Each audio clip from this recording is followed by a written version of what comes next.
దేవుని ఘనమైన నామమునకు మహిమ కలుగునుగాక.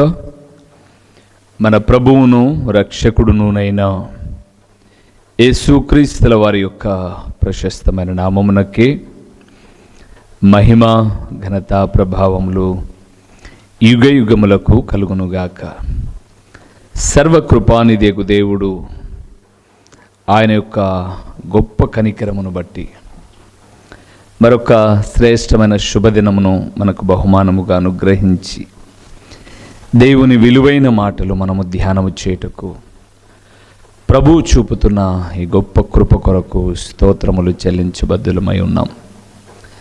అదే సమయంలో శ్రేష్టమైన దేవుని వాక్యం వింటూ శ్రేష్టమైన స్వాస్థ్యము సంపాదించుకొనుటకు దినదినము వాక్యము ద్వారా సిద్ధపరచబడుతూ ఉన్నా దేవుని ప్రియబిడ్డలైన మీ అందరికీ ప్రభు అయిన యేసుక్రీస్తు పేరట వందనములు తెలియచేయచ్చు ఉన్నాను.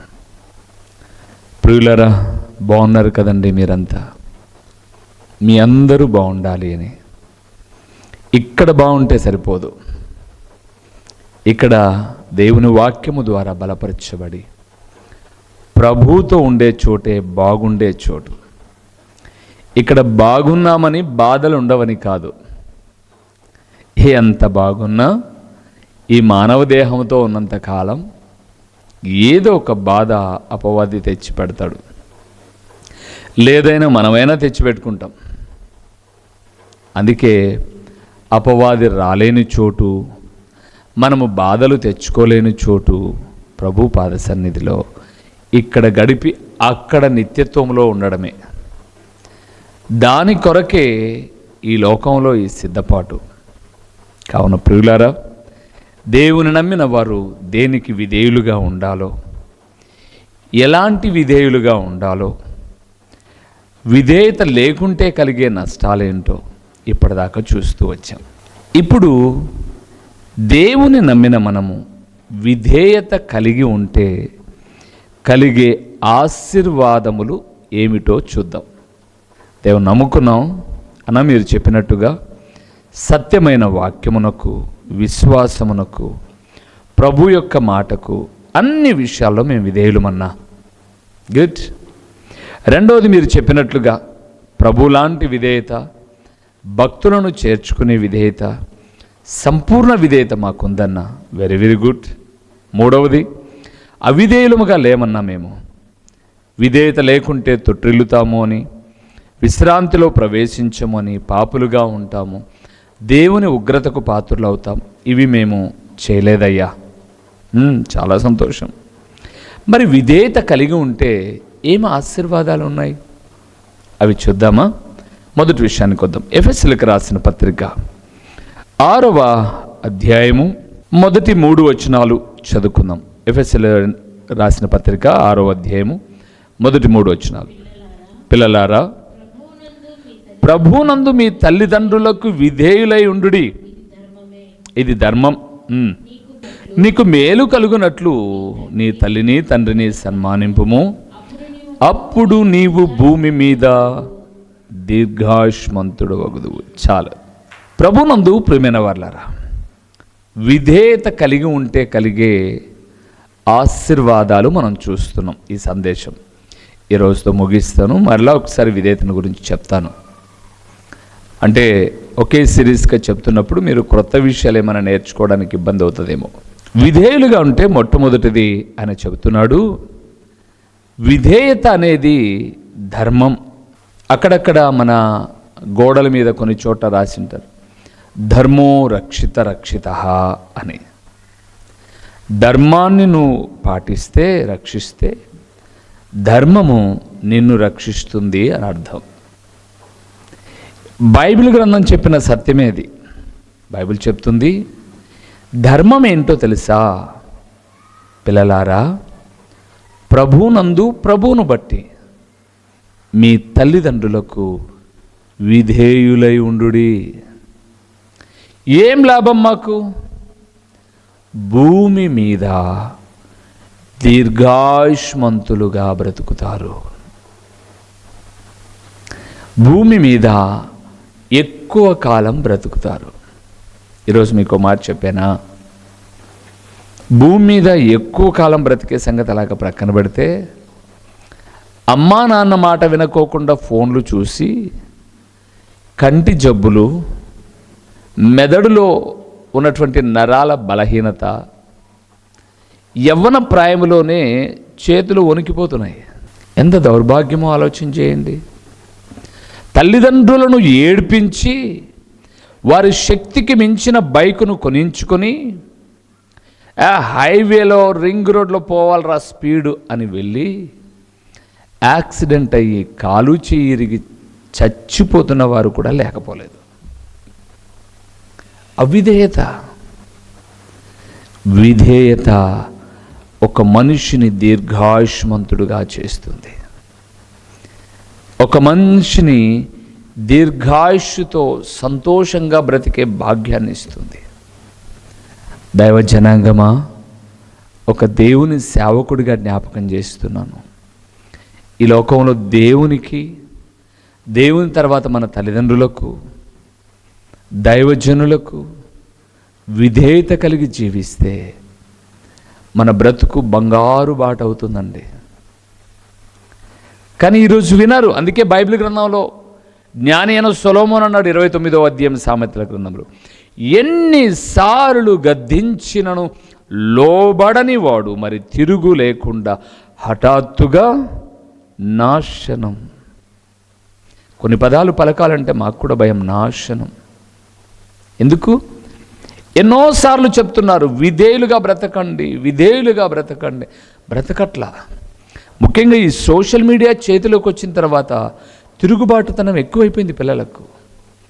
ఏవేవో రీల్స్ చూడడం, అందులోని మాటలు నేర్చుకోవడం, ఆ చేష్టలను, ఆ స్వభావాలు అలవరుచుకోవడం, తిరుగుబాటుతనం.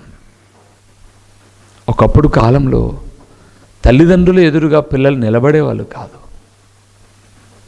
ఈరోజు పిల్లలు ఎదుట తల్లిదండ్రులు నిలబడలేకున్నారు. దౌర్భాగ్యం, దౌర్భాగ్యం.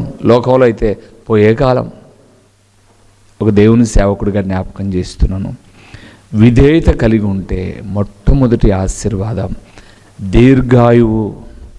తల్లిదండ్రులకేనా? మీరు యోబు గ్రంథం 36వ అధ్యాయం 11వ వచనాన్ని చూస్తే, నీ ఉపదేశము వలన ప్రతి దినము క్షేమముగాను ప్రతి సంవత్సరము సుఖముగాను వెళ్ళబుచ్చుదురు అన్నాడు. దేనివల్ల? ఉపదేశం వల్ల. ఎవరండి ఉపదేశకుడు? ప్రభువే. ఆయనే తన దాసులను నిలబెట్టుకొని ఈ లోకంలో ఎలాగ బ్రతకాలో చెప్పేది. అది వినకపోతే, కింది వచనం కూడా మీరు తర్వాత చదువుకోనండి, 11 కాకుండా 12, 13 కూడా తర్వాత చదివితే, ఉపదేశము వినకపోతే వారు పతనమైపోతారని రాయబడింది. అందుకే మొదటి విషయాన్ని చెప్తున్నాను, విధేయత కలిగి ఉంటే మొట్టమొదటి ఆశీర్వాదం దీర్ఘాయువు. రెండవది చెప్పంటారా? పేతురు రాసిన మొదటి పత్రిక 1వ అధ్యాయము 2వ వచనాన్ని చూద్దాం. 1వ అధ్యాయము 2వ వచనం, అంటే 1వ వచనము కూడా కలిసి ఉంది, చాలా పెద్ద వచనం అది. చదుదాం 2వ వచనం. యేసుక్రీస్తు అపోస్తులుడైన పేతురు తండ్రి అయిన దేవుని భవిష్యత్ జ్ఞానమును బట్టి ఆత్మ వలని పరిశుద్ధత పొందిన వారై విధేయులగుటకును యేసుక్రీస్తు రక్తము వలన ప్రోక్షింపబడుటకును ఏర్పరచబడిన వారికి, అనగా పొంతు, గలతియా, కప్పదొకియా, ఆసియా, బితునియా అను దేశముల యందు చెదరిన వారిలో చేరిన యాత్రికులకు శుభమని చెప్పి వ్రాయున్నది, మీకు కృపయు సమాధానమును విస్తరిల్లునుగాక. 3వ లైన్లో చూసారా? పరిశుద్ధత పొందిన వారై విధేయులగుటకును యేసుక్రీస్తు రక్తము వలన ప్రోక్షింపబడిన మీకు కృపయు సమాధానమును విస్తరించునుగాక అన్నాడు. విధేయులైన వారికి కృపయు సమాధానము విస్తరిస్తుందట. ఆస్తులు విస్తరించాయి, ఇల్లులు విస్తరించాయి, ఆత్మీయత విస్తరించలేదు కాబట్టి కృపయు సమాధానము లేదు. సమాధానం లేదు చాలా ఇళ్లలో. అత్తా కోడళ్ళ మధ్య సమాధానము లేదు, భార్యాభర్తల మధ్య సమాధానము లేదు. ఎందుకంటారు? విధేయత లేనందుకే. విధేయత ఉంటే రెండవ ఆశీర్వాదం విస్తరిస్తుంది కృపా సమాధానం. ఏమంటే అత్తా కోడళ్ళ వారసత్వం, అత్తా కోడళ్ళ బంధం ఈనాటిదా? ఆది నుంచి మనం చూస్తాం. రూతు నయోమి అత్తా కోడళ్ళు కాదా? కాదా? మరి అప్పటి నుంచి ఉన్నారు. ఎందుకు వాళ్ళు సమాధానంగా ఉన్నారు, ఈరోజు సమాధానంగా లేరు? ఆ రోజు సమాధానంగా ఉండడానికి వారు విధేయత కలిగి ఉన్న రూతు ఈరోజు సమాధానంగా లేకపోవడానికి కారణము సీరియళ్ళు, సినిమాలు, ఇంకా రకరకాలైనటువంటి కార్యాలు. దేవుని బిడ్డలారా, విధేయత లేకపోతే సమాధానం ఉండదు. అందుకే విధేయులైనటువంటి వారికి కృపా సమాధానం విస్తరిస్తుంది. ఆ రోజు లోబడేవారు ఈరోజు తిరగబడుతున్నారు. అది పిల్లలైనా, లేకపోతే ఉద్యోగ వ్యవస్థలోనైనా, సేవా జీవితంలోనైనా, విశ్వాస జీవితంలోనైనా తిరుగుబాటు ఉన్న చోట సమాధానం ఉండదు. అక్కడదే ప్రభు చెప్తూ పేతురు ద్వారా మాట్లాడుతున్న విషయం ఏంటంటే, భవిష్యత్ జ్ఞానముల గురించి చెప్తున్నాను. యేసుక్రీస్తు రక్తం వలన ప్రోక్షింపబడి విధేయులైన మీకు, అది మీరు ప్రపంచంలో ఎక్కడికి చెదరిపోయినా, అక్కడ కొన్ని దేశాలు చెప్పాడు, పొంతు, గలతియా, కప్పదొకియా, ఆసియా, బితునియాను దేశములకు చెదరిన వారి అన్నాడు. నువ్వు విధేయుడవైతే ప్రపంచ దేశాల్లో ఏ మూల ఉన్నా దేవుని కృపకు నువ్వు పాత్రుడు అవుతావు, సమాధానము నీకు విస్తరిస్తుంది. నువ్వు విధేయుడుగా బ్రతకకపోతే ప్రపంచంలో ఏ మూలకు వెళ్ళినా త్రోసివేయబడతావు. విధేయతే నిన్ను గొప్ప చేసేది.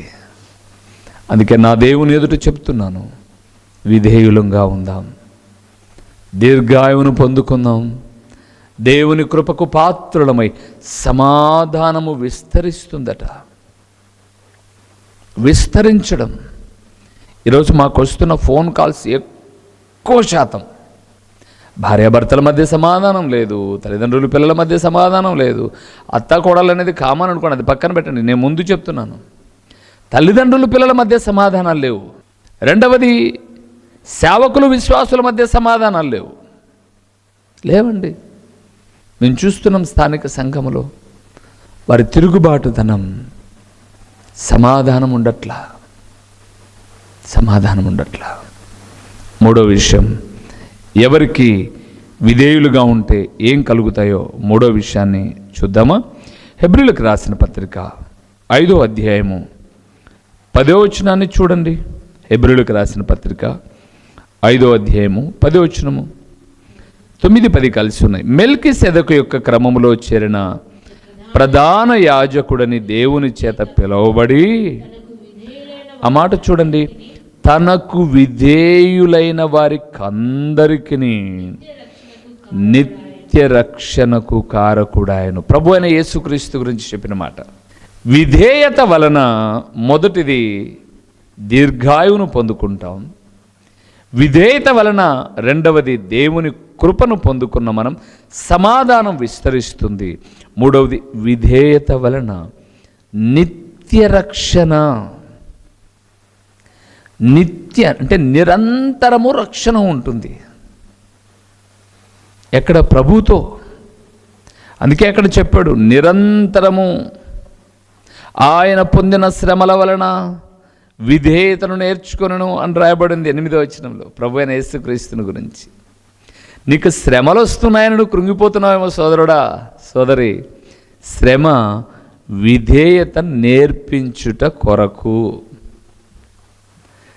అందుకే చాలా చక్కగా అపోస్తులుడైన పౌలు రోమీయులకు రాసిన పత్రికలో అంటాడు చూడండి, శ్రమ ఓర్పును, ఓర్పు పరీక్షను, పరీక్ష నిరీక్షణను కలుగచేయునని ఎరిగి శ్రమల యందు అతిశయపడదుము అన్నాడు.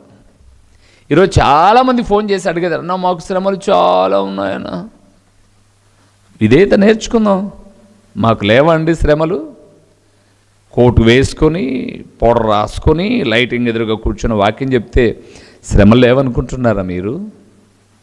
మా సేవా జీవితం ప్రతి దినం ముళ్ళ మీద నడక నడుస్తూనే ఉన్నాం. పూలపాన్పేం కాదు, కానీ దేవునికి విధేయులుగా ఉండడానికి, ఆ బాటలో మేము చక్కగా నడవడానికి మమ్మల్ని నడిపిస్తున్నవాడు మా చేయి విడిచిపెట్టరా. కొన్ని బాధలు కలిగినప్పుడు కొన్ని పాఠాలు నేర్చుకుంటున్నాం. మేము కూడా కొన్ని శ్రమలు ఎదురైనప్పుడు కొన్ని నేర్చుకుంటున్నాం. నేర్చుకో, నువ్వు కూడా, తప్పేం లేదు. ప్రభువే నేర్చుకున్నాడంట. ఆయన కుమారుడై ఉండి, 8వ వచనంలో రాయబడింది అక్కడ, 5:8లో, ప్రభు అయిన యేసుక్రీస్తు కుమారుడై ఉండి తాను పొందిన శ్రమల వలన విధేయతను నేర్చుకున్నాడు. ఆయనే విధేయత నేర్చుకుంటే మనం ఎందుకు నేర్చుకోకూడదు? ఆ విధేయత కలిగి ఉంటే నిత్య రక్షణను పొందుకుంటాం. ప్రియులారా, ఈరోజు విధేయత లేకపోతే నిత్య శిక్ష ఉంది. ఎందుకు ఈరోజు సంఘానికి వస్తున్నా ఇంకా రక్షించబడ్డం లేదు అని అంటే విధేయత లేదు, అందుకే రక్షణ లేదు. విధేయత కలిగి ఉంటే, ఎప్పుడే విధేయత కలిగి ఉంటే వెంటనే ప్రభుపాదాల చెంత మోకరిస్తావు. విధేయత కలిగిన 8వ అధ్యాయం అపోస్తుల కార్యములో కందాకే అనబడే రాణి క్రింద మంత్రిగా పనిచేస్తున్నాడు ఒక నపుంసకుడు. ఆరాధన చేయడానికి యెరూషలేమునకు రథం మీద వెళ్ళి వస్తున్నాడు. ఆయన కొన్ని 100 మైళ్ళు ప్రయాణం చేసి వచ్చాడు. ఆయన చేసి వస్తున్నాడు. ఆయన ఈరోజు మందిరం ఇంటి ప్రక్కనే ఉండాలి, తొందరగా అయిపోవాలి, అంతా విధేయతే. వెంటనే అన్నీ జరిగిపోవాలి. అందుకే చాలామంది మందిరానికి పోకుండా ఆన్లైన్కి తగలబడిపోయారు, ఆన్లైన్ దగ్గర అంటుకట్టబడిపోయారు. అక్కడైతే గద్దింపులు ఉండవు, హెచ్చరికలు ఉండవు, టీ తాగుతూ వినొచ్చు, నైటీతో ఉండొచ్చు, షార్ట్తో ఉండొచ్చు, ఎలాగైనా ఉండొచ్చు. ఆరాధనకు వస్తే అన్ని రూల్స్ కదండి. ముందు రండి, ముందు వరుసలో కూర్చోండి, లైన్గా కూర్చోండి. ఈ విధేయత క్రమం ఎవరికి నచ్చట్లా. రెండవది, వచ్చిన తర్వాత ఎంతకాలం బ్రదర్ ప్రార్థనా మందిరానికి వస్తూనే ఉన్నావు, ఏం మీకు రక్షణ లేదు, మీ పిల్లలకు రక్షణ లేదు, ఉన్న ఫలంగా దేవుని రాకడొచ్చినా మనం పోవడం జరిగినా ఎక్కడికి వెళ్తాం అని అంటే, మందిరానికి వచ్చాం, పోతున్నాం, కానుకేసాం, రక్షణ గురించి ఆయనకెందుకు? దేవుడే టైం వచ్చినప్పుడు రక్షించుకోవడం. ఎట్ట రక్షించుకుంటాడు? దేవుడు చెబుతూ ఉన్నాడు, నువ్వు రక్షించబడ్డానికి తీర్మానం చేసుకోవాలి. ఆ మంత్రి రథములో వెళ్తున్నాడు, కందాకే రాణి యొక్క మంత్రి. దేవుడు చెప్పాడు ఫిలిప్పుతో, నువ్వు వెళ్ళి అతన్ని కలుసుకో, సువార్తను విపులంగా విశదీకరించు అని చెప్పగానే వెళ్ళి కలుసుకున్నాడు ఫిలిప్పు అనబడే దైవసేవకుడు. ఈయన యెషయా గ్రంథం 53వ అధ్యాయం చదువుతుంటే చక్కగా వివరించాడు. అది ఎవరి గురించి రాయబడిందో తెలుసా? అయ్యా, ఎవడైనా ఒకడు నాకు త్రోవ చూపకపోతే నేను ఎలాగ నడుస్తాను? ఆయన అనలేదే మరి దేవుడే రక్షించుకుంటాడు టైం వచ్చినప్పుడని. ఆయన అంటాడు, పాస్టర్ గారండి, నేను ఎప్పటి నుంచో బైబిల్ చదువుతున్నాను, ప్రభు పాదాలు పట్టుకొని ఉన్నాను, క్రమంగా ఆరాధనకు వెళ్తున్నాను, రక్షణ లేకపోతే నేను నరకానికి వెళ్తాను. కాబట్టి దారిలో వస్తున్నప్పుడే, అయ్యగారండి అక్కడ నీళ్లు ఉన్నాయి, నాకు బాప్తిసం ఇవ్వడానికి మీకేమన్నా అడ్డంకా అని అడిగాడు. ఇద్దరు నీళ్లలోనికి దిగిరి అని రాయబడింది. అక్కడ చల్లిరి అని రాయబడి లేదు, దిగిరి అని రాయబడింది. అది అండి విధేయత. ఆ నపుంసకుడు సైతం నిత్య రక్షణకు కారకుడయ్యాడు. అది కాదా గొప్ప ఆశీర్వాదం? విధేయుడైనటువంటి కొర్నేలి అపోస్తుల కార్యములు 10వ అధ్యాయంలో 100 మందికి అధికారండి. అతను తన అధికారాన్ని పక్కన పెట్టేశాడు. 30 మనుషులను పంపించాడు, పేతురును పిలిపించుకున్నాడు, వాక్యం విన్నాడు. తను, తన బంధువులు, తన ఇంటి వారు అందరూ విన్నారు. బాప్టిజం ద్వారా రక్షించబడ్డాడు. నిత్య రక్షణకు. నీ ధర్మకార్యాలు పరలోకానికి చేరాయి కొర్నేలి, మరి నువ్వు పరలోకానికి రావాలంటే రక్షణ తప్పనిసరి.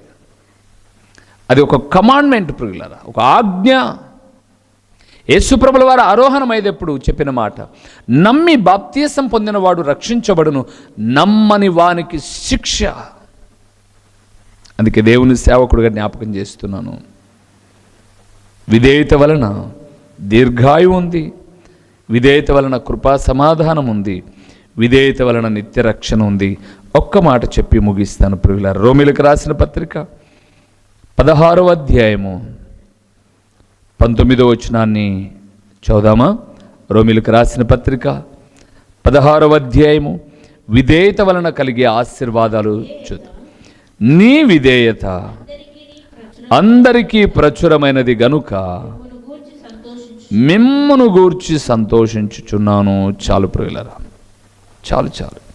విధేయత అనేది మన సబ్జెక్టు కాబట్టి చాలా చక్కగా ఆయన పవిత్రమైన ముద్దు పెట్టుకొని ఒకడికొకడు వందనములు చెప్పుకొనుడి, క్రీస్తు సంఘములన్నీ మీకు వందనములు చెప్పుచున్నవి అని చాలా చక్కగా మాట్లాడుతూ దేవుని సేవకులను హెచ్చరిస్తూ ఈ 16వ కీర్తనలో సహకరించిన వారందరికీ కృతజ్ఞతలు చెప్పుకుంటూ 19వ వచనంలో అన్నాడు, మీ విధేయత. ఎందుకంటే ఒకరి గురించి చెప్పట్లే అక్కడ. ప్రిస్కిల్లా ఉంది, జత పని వారైన ఆకులా ప్రిస్కిల్లా వాళ్ళు ఉన్నారు, ఆసియాలో ఉన్నటువంటి వారు ఉన్నారు, చాలామంది ఉన్నారు, ఎఫ్ఎన్ఐ2 అని చాలామంది ఉన్నారు 16వ అధ్యాయంలో.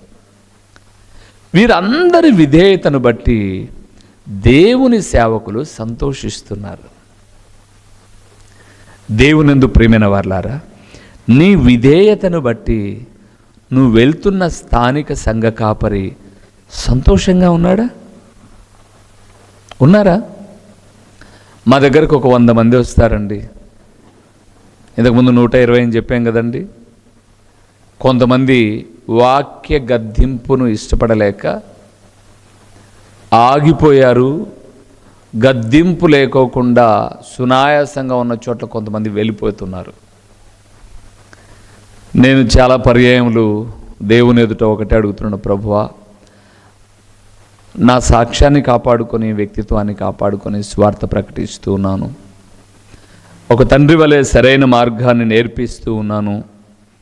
ఏమాత్రము కూడా చలనం లేని వ్యక్తులుగా ఉన్నారు. ఇక మీకు అప్పగిస్తున్నాను. ఒకప్పుడు సేవా జీవిత ప్రారంభించి ఒంటరితనం, తినడానికి సరిగా తిండి, వసతులు, వనరులు లేవు. ఆ రోజు నుంచి ఈ రోజు వరకు పోషిస్తూ ఉన్నావు. ఈరోజు వాక్యానికి విధేయులు కాకుండా కఠినమైన మాటలను బట్టి, గద్దింపును బట్టి, హెచ్చరికలను బట్టి దూరం అయిపోతున్నారు. ఇంకా మీ ఇష్టం. సంతోషంగా లేమండి మేము చాలా పర్యాయములు.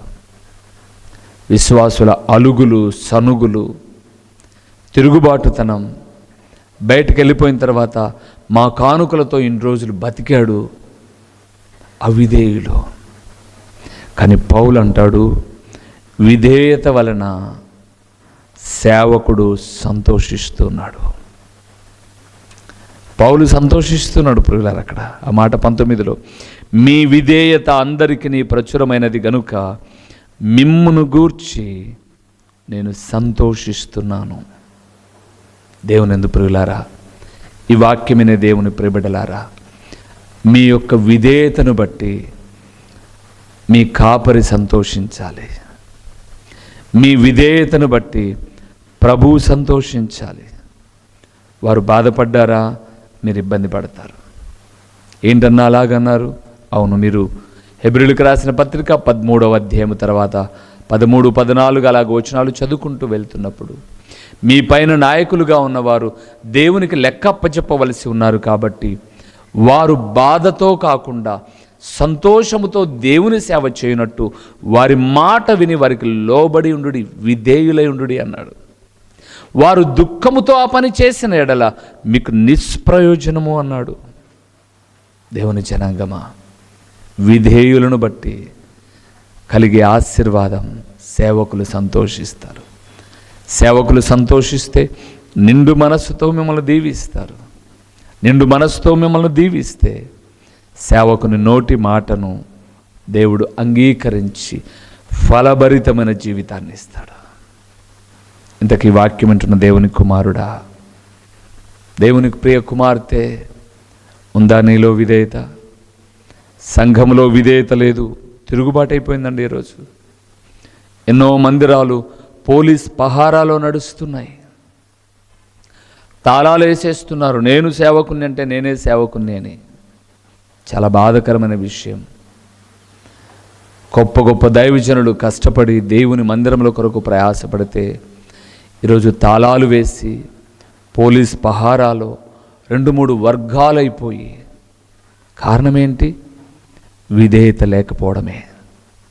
అయితే దేవుని సేవకుడిగా చెప్తున్నాను, విధేయులుగా ఉందాం. దేవుడు విడిచిపెట్టాడు. విధేయులైన వారిని ఉన్నతంగా దీవించే దేవుడు. బైబిల్ గ్రంథంలో మీరు ఆది కాండము నుంచి ప్రకటన గ్రంథం వరకు విధేయులైన వ్యక్తులను చూడండి. కొన్ని శ్రమల గుండా వెళ్ళారు. యోసేపు ప్రధాని స్థాయిలోకి వెళ్ళాడు. గొర్రెల కాపరి మహారాజుగా పరిపాలిస్తూ ఉన్నాడు. ఒక పేద స్త్రీ యొక్క కుమారుడని చెప్పచ్చు సమూయేలు. ధనవంతులంత పెద్ద ధనవంతులేం కాదు.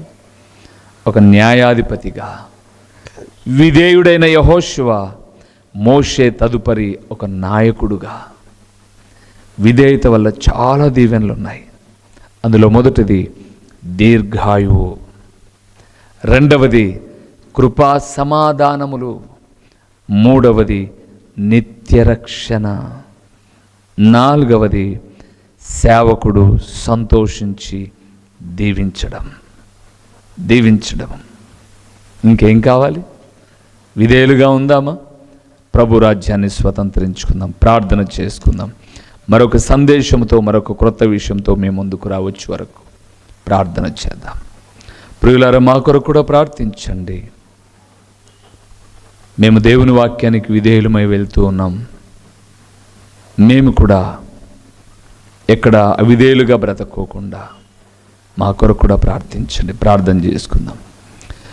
మహోన్నతుడైన దేవా, మహాగణుడమైన పరలోకపు తండ్రి, నీ ఘనమైన నామమునకు స్తోత్రములు చెల్లిస్తూ ఉన్నాము నాయన.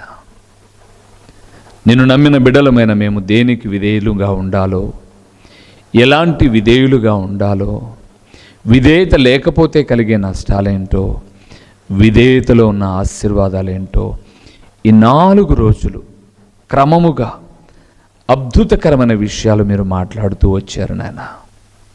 మీ మాటలు విన్నప్పుడు మేము ఎక్కడైనా అవిధేయులుగా ఉన్నామేమో, మమ్మల్ని మేము పరీక్షించుకొని సరిచేసుకోవడానికి కృపనివ్వండి నాయన. అవిధేయులముగా, తిరుగుబాటుదారులముగా మేము మా స్థానిక సంఘాల్లో కానీ, మా పెద్దల ఎడల కానీ, తల్లిదండ్రుల ఎడల కానీ, భార్యాభర్తల జీవితాల్లో కానీ ఉండక విధేయులమై గొప్ప ఆశీర్వాదాలు పొందుకోవడానికి సహాయం చేయండి. ఓ తండ్రి, ప్రకటించిన ఈ పరలోకపు సంగతులు వ్యర్థముగా పోకుండా సారవంతమైన నేలను పడిన విత్తనములే 30దంతలుగా, 60దంతలుగా, 100అంతలుగా ఫలింపచేసి మీ ఘననామానికి మహిమ, ఘనత, ప్రభావాలు మీరు కలుగు చేసుకునమని ఎంతైనను నమ్మదగిన దేవాది దేవుడవైన మీకు స్తుతి స్తోత్రములు చెల్లించుకుంటూ యేసు నామములో అడిగి పొంది ఉన్నాము తండ్రి. ఆమేన్. మా చిరునామా దైవజనులు బ్రదర్ ఓ రూబేన్ గారు, క్రీస్తు ప్రార్థనా మందిరం, డోర్ నెంబర్ 1-10-386, నగరిగుట్ట, పులివెందుల, కడప జిల్లా. మీ ప్రార్థనా అవసరాల కొరకై సెల్ నంబర్ 9989067409.